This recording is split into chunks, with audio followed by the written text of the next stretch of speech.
Hi everyone, today's video is about the biggest mistake I made with my dyslexic sons.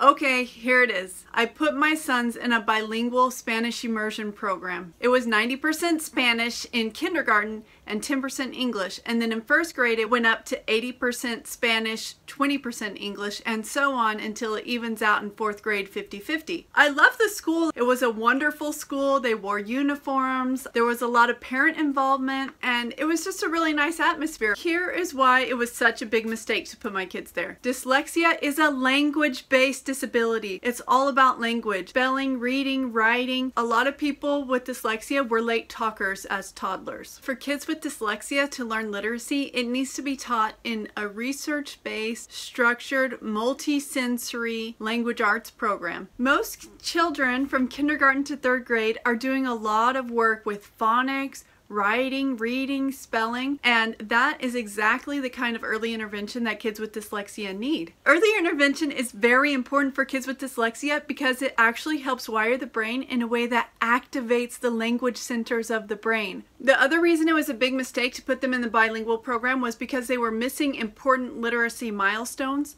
It is much harder to learn literacy past a certain point. Now, kids who aren't dyslexic in a Spanish school would be learning literacy in the foreign language, but children with dyslexia are not learning literacy in any language. Why did I put my kids in that school? Bottom line, it was my dream for my kids to speak Spanish. I had always wanted to be able to speak Spanish, and I was finally fluent in it after I served a mission for my church in Chile. And then I got my degree in Spanish teaching for middle school and high school. When I was in my program, I learned that the best way for kids to learn Spanish is in a 90-10 immersion program as children. I had a belief or an idea in my mind that for a child with dyslexia to learn Spanish, they would need to go to an immersion school. I'm not saying that kids with dyslexia can't learn Spanish, but if they're going to put in all of the extra work that it would require, it's going to need to be their dream, and they need to be driven to do that. It was my dream and their nightmare.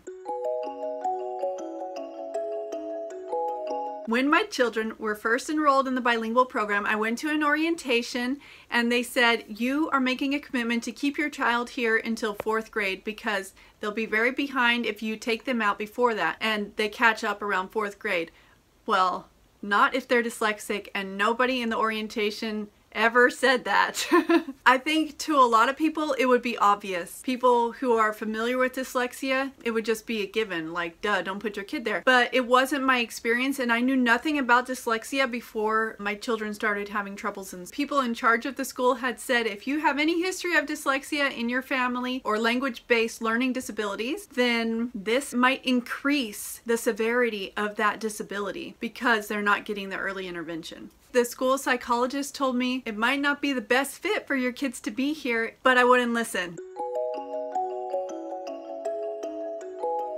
When I pulled my kids out, they were in 6th grade, 4th grade, 3rd grade, and 1st grade, and my youngest hadn't yet started school. My 4th grader and 3rd grader started going to general education classes, but they were so far below the rest of the kids. They were at a kindergarten level in reading and math. They couldn't access the curriculum. Everything that was being taught was way too far above where they were at for them to get anything from it. So they had to go to special day class. Because my 6th grader had done okay in the Spanish program, I wanted my 1st grader to continue it, but at the beginning of 2nd grade I felt like it was the best thing to pull him out, and he has struggled a lot because he missed kindergarten and 1st grade in English. He ended up getting an IEP to help him with his writing. I could really beat myself up about this huge mistake. I have apologized to my children. I really believe that everything happens for a reason. If God didn't want that to happen, He could have stopped it. It could be that as we learn solutions for this struggle that we're dealing with, we can help other people now and in the future. Please share this video with people you know who have a history of language disabilities in their family and are considering to put their kids in a bilingual program.